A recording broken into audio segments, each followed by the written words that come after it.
الحمد لله نحمده ونستعينه ونستغفره ونؤمن به ونتوكل عليه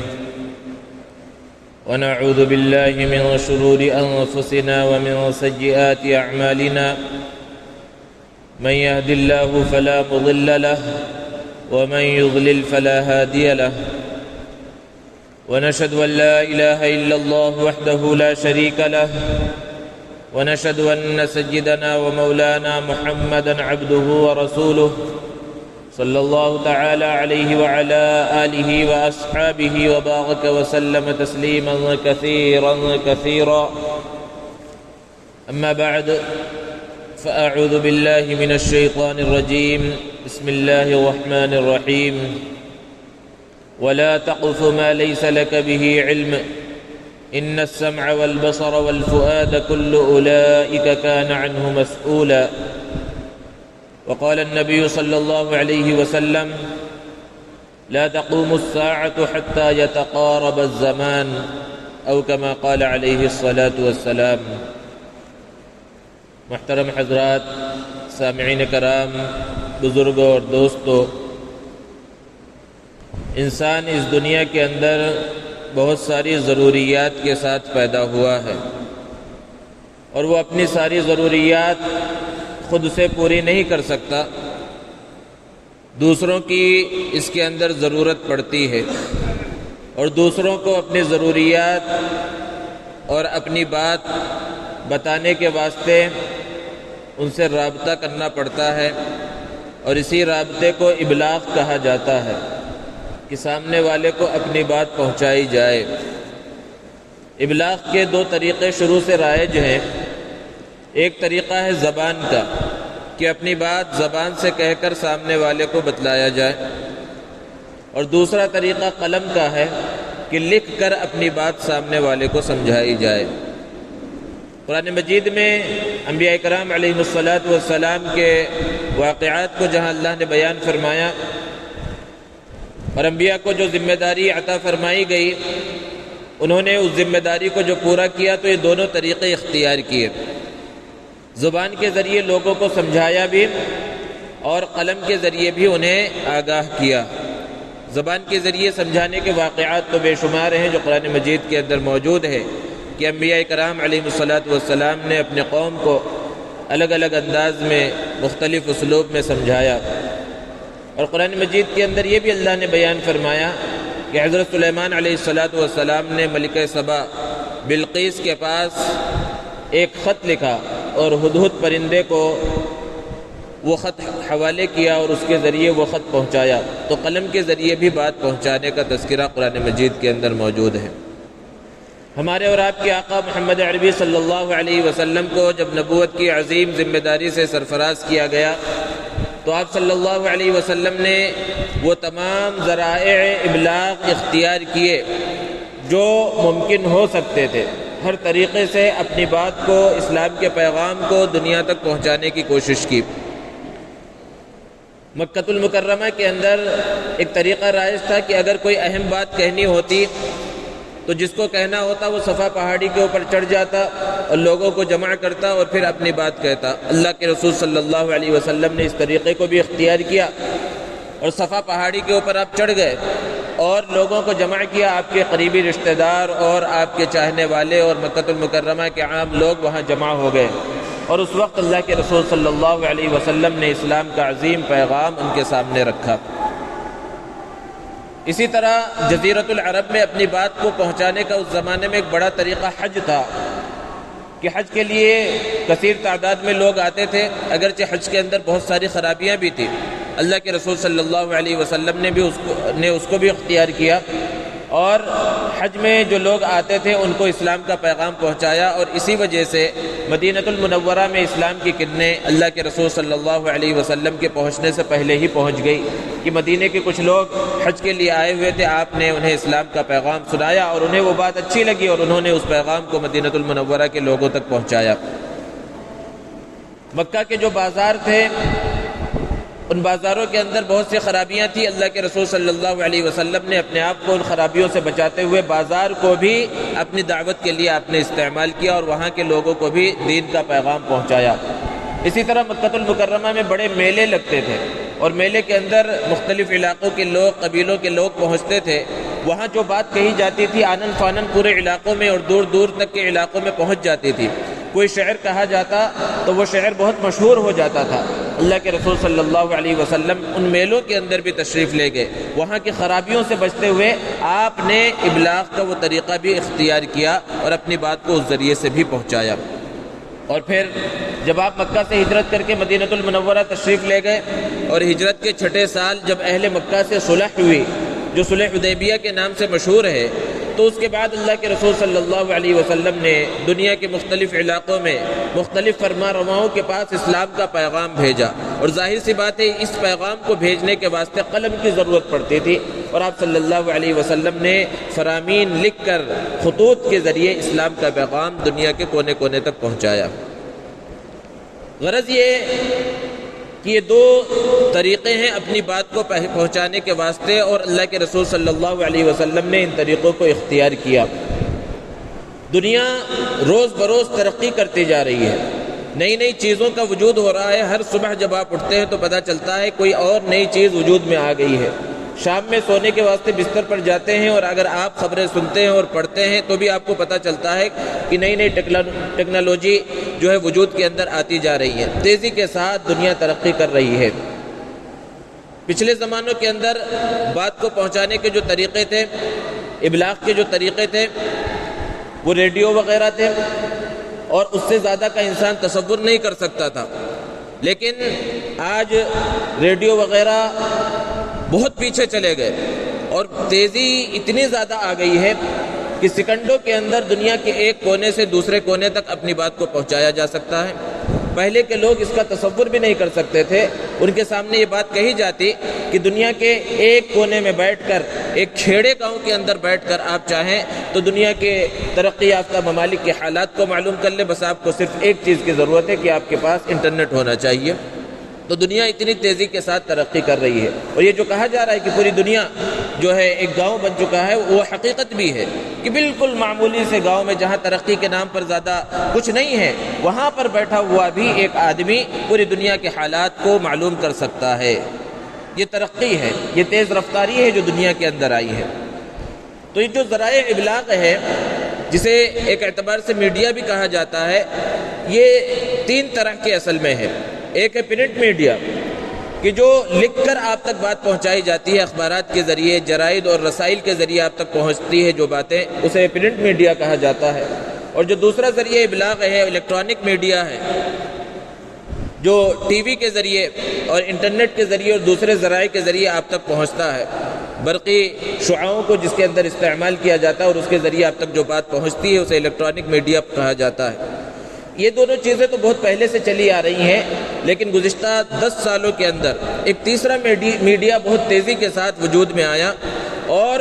بہت زیادہ ترقی کی، اور ہر فرد تک، یہاں تک کہ ہر بچے تک وہ پہنچ گیا ہے، جسے سوشل میڈیا کہا جاتا ہے. اور سوشل میڈیا کا مطلب کیا ہے؟ آپس میں سماجی رابطے کا ایک ذریعہ ہے. لیکن اتنی تیزی سے اس نے ترقی کی کہ تقریباً ہر شخص کے پاس یہ سوشل میڈیا موجود ہے، اور ہر شخص، ہر بڑا ہر چھوٹا اس کو اب استعمال کر رہا ہے. اس کے استعمال کے اندر یہ چیز ہے. تو دنیا اب اتنی ترقی کر چکی ہے، تیزی کے ساتھ حالات بدل رہے ہیں. یہ جو سوشل میڈیا ہے، جو تیسرا ذریعہ ابلاغ ہے، پرنٹ میڈیا اور الیکٹرانک میڈیا کے مقابلے میں اس کا ایک فائدہ یہ ہے کہ یہ دو طرفہ ہے. پرنٹ میڈیا وہ جو دکھانا چاہتے ہیں، جو پڑھوانا چاہتے ہیں، آپ کو وہی پڑھنا پڑے گا. اخبار جو چھاپے گا آپ کو وہ پڑھنے پر آپ وہ مجبور ہیں. ہو سکتا ہے وہ آپ کی رائے کے خلاف ہو، آپ کی سوچ اس کے برعکس ہو، لیکن آپ اس کو بدل نہیں سکتے. جو چھپ کر آئے گا وہی پڑھنا ہے. اسی طرح الیکٹرانک میڈیا وہ جو دکھانا چاہتے ہیں، ان کی جو آئیڈیالوجی ہے وہ وہی دکھائیں گے، چاہے وہ آپ کے سوچ کے، آپ کے مذہب کے، آپ کے فکر کے خلاف ہو، لیکن آپ کو وہ دیکھنا پڑے گا. آپ مجبور ہیں اس کو دیکھنے کے واسطے. جبکہ سوشل میڈیا کے اندر آپ کو بھی اختیار ہے. یہ دو طرفہ میڈیا ہے کہ اگر کوئی ایسی چیزیں پھیلائی جا رہی ہے، ایسی چیز آ رہی ہے جو آپ کی سوچ اور فکر کے خلاف ہے، تو آپ بھی وہاں پر اس کو دنیا تک پہنچا سکتے ہیں. آپ بھی لکھ سکتے ہیں کہ یہ بات غلط ہے، یہ چیز میرے نظریے کے خلاف ہے، میری سوچ اور فکر کے خلاف ہے، میرے مذہب کے خلاف ہے. تو یہ دو طرفہ میڈیا ہے سوشل میڈیا دراصل. اور اب تک پوری دنیا کے اندر جو سوشل میڈیا ہے، اس پر کسی حکومت کا کنٹرول نہیں ہے. اور اگر حکومت کا ایسے ہی کنٹرول نہیں رہے گا تو اس سے جس طرح کے بہت سارے فوائد اب تک ہوئے ہیں دیگر فوائد بھی ہوتے رہیں گے، اگر اس کے اوپر بالکل الیکٹرانک میڈیا اور پرنٹ میڈیا کی طرح اگر کنٹرول نہ رہا تو بہرحال یہ سوشل میڈیا بہت تیزی کے ساتھ پھیلا ہے۔ اسلام ہماری رہنمائی ہر چیز کے اندر، زندگی کے ہر شعبے کے اندر کرتا ہے، تو جب یہ سوشل میڈیا اتنا زیادہ پھیل چکا کہ ہر ایک کے پاس، کیا پڑھا لکھا کیا جاہل، ہر ایک کے پاس جب پہنچ چکا ہے، تو اسلام کی تعلیمات اس سلسلے میں کیا ہیں؟ دو نقطۂ نظر اس سلسلے میں پائے جاتے تھے۔ شروع میں جب اس کا آغاز ہوا تھا ایک افراط اور ایک تفریط پر مبنی تھا۔ بعض لوگوں کا یہ کہنا تھا کہ اس کے اندر چونکہ بہت ساری خرابیاں ہیں اس لیے سوشل میڈیا کا استعمال کرنا ہی جائز نہیں ہے، اس کے اندر کسی بھی طرح سے شامل ہونا جائز نہیں۔ جن لوگوں نے عدم جواز کی بات کہی تھی، جائز نہ ہونے کی بات کہی تھی، ان کی نیتیں ٹھیک تھی لیکن وہ زمانے کے ساتھ چل نہیں رہے تھے، جبکہ ایک طبقہ دوسرا ایسا تھا جو یہ کہہ رہا تھا کہ سوشل میڈیا جب آ گیا اس کو جس طرح چاہے استعمال کرو، کوئی اس کے اندر حدود نہیں ہے، کوئی پابندی نہیں ہے۔ یہ بھی جو ہے درست نظریہ نہیں ہے۔ درست نظریہ کیا ہے؟ درست نظریہ اس سلسلے میں یہ ہے کہ جب سوشل میڈیا کے اندر اگر بہت ساری خرابیاں ہیں اور بہت ساری اچھائیاں بھی ہیں تو پھر ہر ایک کی ذمہ داری ہے کہ اسلامی اعتبار سے اس کا تجزیہ کیا جائے، اور اس کے اندر جو کچھ خرابیاں ہیں، جو منفی چیزیں ہیں، جو نگیٹو چیزیں ہیں، ان سے اپنے آپ کو بچایا جائے، اور جتنی مثبت چیزیں اس کے اندر ہیں اس کو لیا جائے، اس کو استعمال کیا جائے، جائز حدود کے اندر رہتے ہوئے اس کو استعمال کیا جائے، کیونکہ اب اس کو بالکلیہ چھوڑا نہیں جا سکتا، وہ زمانے کے ساتھ اب چل رہا ہے اور ہر ایک کے پاس موجود ہے۔ آپ کسی سے یہ کہیں کہ بھائی آپ اب اس کو استعمال نہ کرو، آپ موبائل فون استعمال نہ کرو، تو اب یہ ہونے والی بات نہیں ہے۔ تو اس لیے ضرورت اس بات کی ہے کہ کون سی چیزیں درست ہیں، کس اعتبار سے استعمال کرنا درست ہے، اس پر غور و فکر کی ضرورت ہے۔ اسی لیے اس کو بیان کرنے کا مقصد بھی یہی ہے کہ اس کے اندر جو اچھی چیزیں ہیں وہ معلوم ہونی چاہیے، اور جو خراب چیزیں ہیں اس سے خود بھی بچنا چاہیے، اپنے اولاد اور اپنے ماتحتوں کو بھی بچانے کی فکر اور کوشش کرنی چاہیے۔ دوستو، سوشل میڈیا کی جو خرابیاں ہیں اس میں سے سب سے بڑی خرابی اور سب سے منفی اور نگیٹو چیز جو ہے وہ ہے جھوٹ کا تیزی کے ساتھ پھیلنا، کہ جھوٹی خبریں سوشل میڈیا کے ذریعے پھیلا دی جاتی ہیں۔ کسی کا انتقال ہوا ہی نہیں ہے، غلط انداز میں اس کے انتقال کی خبریں جو ہے پھیلا دی گئی، اور لوگ جو ہے ان خبروں کو فارورڈ کرنے میں اور ایک دوسرے کو پہنچانے میں بالکل انتظار کے اندر رہتے ہیں کہ کوئی بھی خبر آئے بس اس کو جو ہے گروپوں کے اندر اور اللہ فلاں سب جگہ کے اوپر تیزی کے ساتھ پھیلا دیا جاتا ہے۔ اب انتقال کی خبر ہی لے لیں کہ کسی کا انتقال نہ ہوا ہو اور اس کے انتقال کی خبر اگر چلا دی جائے تو خود اس شخص کے اوپر، اس کے رشتہ داروں کے اوپر کیا بیتتی ہوگی، اس کا اندازہ اور تصور نہیں کیا جا سکتا۔ تو جھوٹ پھیلانے کا ایک بہت بڑا ذریعہ ہے۔ جھوٹی خبریں چاہے وہ ملک کے بارے میں ہو، اسلام کے بارے میں ہو، شریعت مطہرہ کے بارے میں ہو، اور دوسری خبروں کے بارے میں، اس سے بہت تیزی کے ساتھ جھوٹ پھیلتا ہے۔ اس لیے اس جھوٹ سے اپنے آپ کو بچانے کی ضرورت ہے کہ کہیں بھی کوئی چیز دکھے تو پہلے ہمیں معلوم ہونا چاہیے کہ وہ چیز سچ ہے یا جھوٹ ہے، پھر اس کے بعد ہی اس کو آگے بڑھانے کی فکر اور کوشش کرنی چاہیے۔ تو سب سے زیادہ اس سے جھوٹ پھیلایا جاتا ہے۔ اور دوسری چیز وہ ہے غیبت اور بہتان، کہ اس کے ذریعے غیبت اور بہتان بہت زیادہ، بہت سی جگہوں پر تو غیبت ہے، اور غیبت کہا جاتا ہے کہ کسی کے اندر کوئی برائی ہو اور اس کو جو ہے اس طرح بیان کیا جائے۔ اب اس کے اندر کیا ہو رہا ہے؟ حالانکہ ہر شخص یہ جانتا ہے، تھوڑا بھی پڑھا لکھا ہے، کہ آج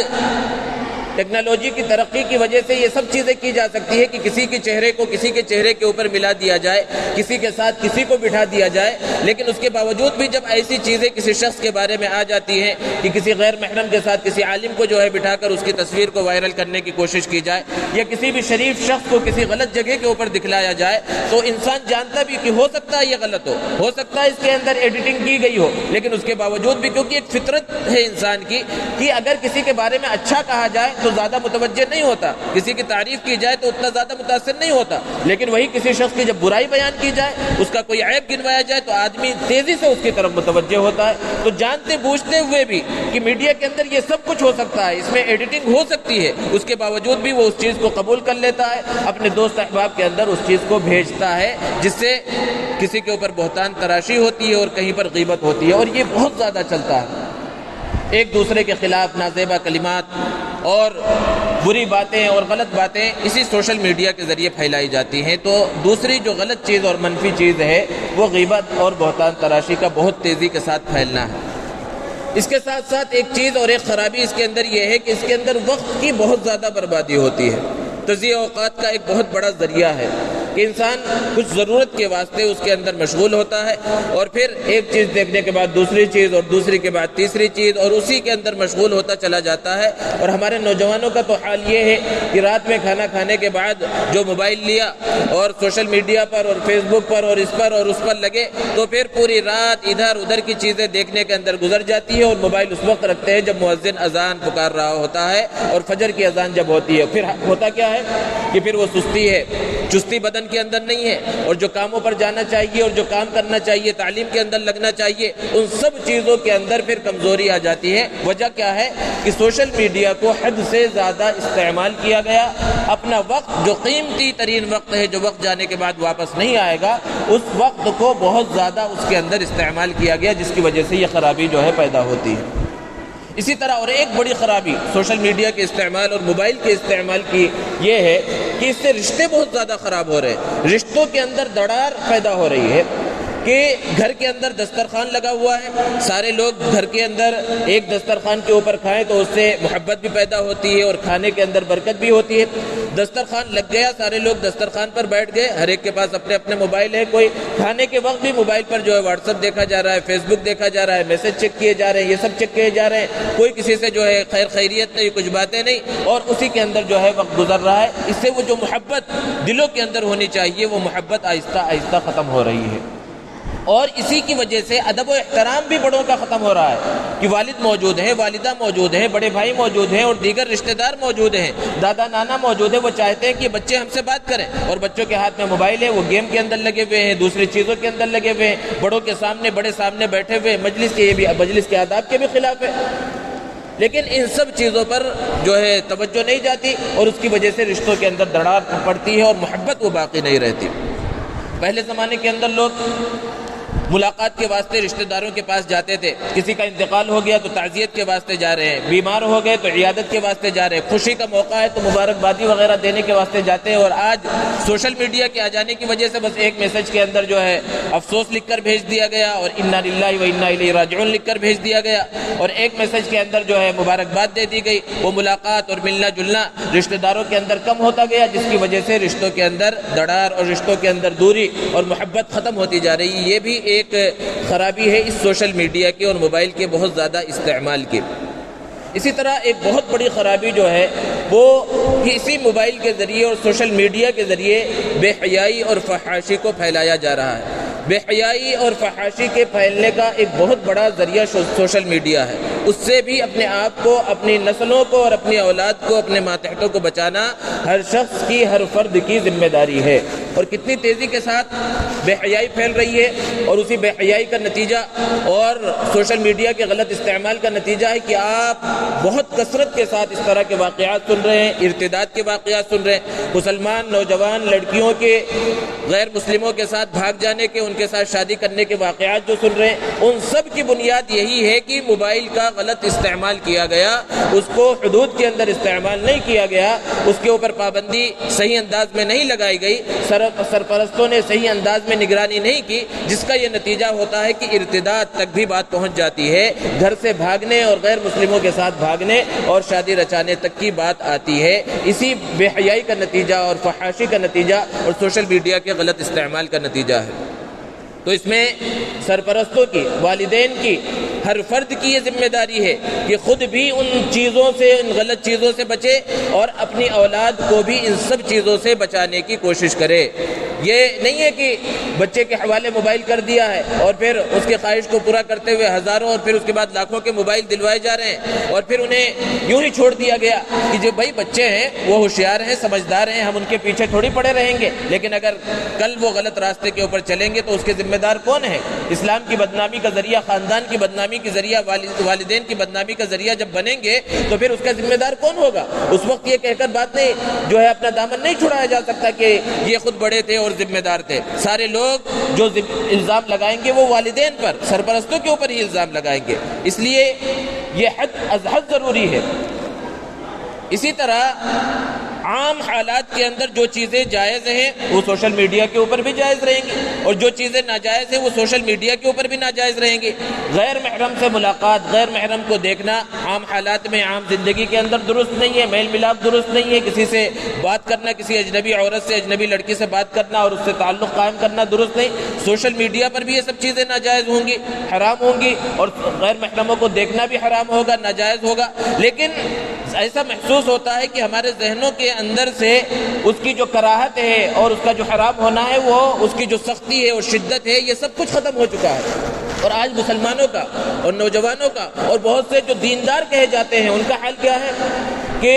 موبائل اٹھا کر دیکھیں تو اس میں جو ہے غیر محرموں کی تصویریں ہوں گی، اور پھر فیس بک اسٹیٹس پر، واٹس ایپ اسٹیٹس پر کامیڈی کے نام پہ اور ہنسانے کے نام پہ اور ہنسی مذاق کے نام پر غیر محرموں کی تصویریں ہیں، لڑکیوں کی تصاویر لگائی جا رہی ہے۔ اس میں خود تو گناہ کے اندر مبتلا ہی ہو رہے ہیں، باقی جو لوگ وہ سب دیکھ رہے ہیں ان سب کو بھی گناہوں کے اندر مبتلا کر رہے ہیں، اور سب کے گناہ کا وبال اس شخص کے اوپر ہوگا جس نے یہ کام شروع کیا ہے، جس نے یہ لگایا ہے۔ تو اسٹیٹس کا مطلب ہی ہوتا ہے، آپ نے اس طرح کی کلپ دیکھی ہوں گی کہ پہچان کہا جاتا ہے۔ اسٹیٹس کا مطلب ہوتا ہے پہچان۔ کسی کا واٹس ایپ اسٹیٹس ہے یا فیس بک اسٹیٹس لگا رہا ہے تو اس سے انسان کی پہچان ہوتی ہے کہ اس کا نظریہ کیسا ہے، اس کی سوچ کیسی ہے، اس کی فکر کیسی ہے۔ اگر وہ فحش چیزیں لگاتا ہے اور یوں ہی بیکار کی چیزیں لگاتا ہے تو اس سے اس کا مرتبہ اور اس کی جو قدر ہے وہ لوگوں کو معلوم ہوگی، اور اچھی چیزیں لگائے گا تو سمجھ میں آئے گا کہ وہ زندگی کے اندر کس انداز میں زندگی گزار رہا ہے۔ تو اسی طرح فحش چیزوں کو یا کسی بھی چیز کو، اور انٹرنیٹ کے بارے میں آپ کو معلوم ہوگا اور ہر پڑھا لکھا شخص اس کو جانتا ہے کہ جو چیز ایک بار انٹرنیٹ کے اوپر ڈال دی جائے، اب ہزار کوشش کرنے کے بعد بہت مشکل ہے کہ اس چیز کو اب ختم کیا جا سکے۔ اگر وہ لوگوں نے فارورڈ کرنا اور آگے بڑھانا اگر اس کو شروع کر دیا ہے تو اس کو روکنا بہت مشکل ہو جاتا ہے۔ اگر ہم نے کوئی سی بھی غلط چیز سوشل میڈیا کے اوپر ڈال دی، کوئی سی بھی غلط چیز، وہ دین کے اعتبار سے ہو سکتا ہے غلط ہو، آج ہمارے دلوں کے اندر بہت جذبہ رہتا ہے دین کی بات دوسروں تک پہنچائے، اور ضرور ہونا چاہیے، بہت اچھی چیز ہے، لیکن جیسے ہی کوئی میسج آتا ہے جس میں بسم اللہ لکھا ہوا ہے، اللہ کا نام ہے، محمد صلی اللہ علیہ وسلم کا نام ہے، ہم سمجھتے ہیں بالکل صحیح چیز ہے، اس کو آگے بھیج دیا جائے۔ بہت سے تو ایسے ہیں جو اسلامی میسج اور حدیث کے میسج اور قرآن کے میسج آتے خود بھی نہیں پڑھتے، بلکہ چاہتے دوسرے لوگ پڑھ لیں، بس وہ نام ہے اور جتنے فرینڈ لسٹ کے اندر جتنے لوگ ہیں ان کو فارورڈ کیا جا رہا ہے۔ ہو سکتا ہے جو حدیث وہاں بیان کی جا رہی ہے وہ حدیث غلط ہو سکتا ہے قرآن کے نام پر جو بیان کیا گیا ہے وہ قرآن کا حصہ ہی نہ ہو سکتا ہے جو فضائل آپ کے سامنے بیان کیے جا رہے ہو اللہ کے رسول صلی اللہ علیہ وسلم نے اس کو بیان ہی نہ کیا ہو۔ نبی کریم صلی اللہ علیہ وسلم نے اس بات کو بیان فرمایا، من کذب علی متعمدا فلیتبوأ مقعدہ من النار، کہ جو جان بوجھ کر میری جانب جھوٹ بات کی نسبت کرے تو وہ اپنا ٹھکانہ جہنم کے اندر بنا لے۔ اور ہم کیسی کیسی چیزیں اور فحش چیزیں اور غلط چیزیں اور حدیث کے نام پر، قرآن کے نام پر چیزیں آتی ہیں، اگر ہمیں علم نہیں ہے قرآن اور حدیث کا کہ یہ صحیح ہے یا نہیں ہے تو اہل علم سے پہلے معلوم کر لے۔ اگر آج بہت ہی شوق ہے کہ ہمارے دوست احباب تک اور ہمارے رشتہ داروں تک اور عام لوگوں تک یہ میسج پہنچے تو پھر علماء سے معلوم کر لے، اہل علم سے معلوم کر لے، جو جانتے ہیں ان سے معلوم کر لے کہ بھئی یہ بات صحیح ہے، اس کو آگے بھیجا جا سکتا ہے یا نہیں بھیجا جا سکتا۔ اگر یوں ہی بس حدیث نظر آئی، یوں ہی آگے بھیج دیا اور وہ چیز غلط تھی تو کتنی سخت بات اور کتنی سخت وعید پیارے آقا صلی اللہ علیہ وسلم نے بیان فرمائی کہ فَلْيَتَبَوَّأْ مَقْعَدَهُ مِنَ النَّارِ، کہ اسے چاہیے کہ وہ اپنا ٹھکانہ جہنم کے اندر بنا لے۔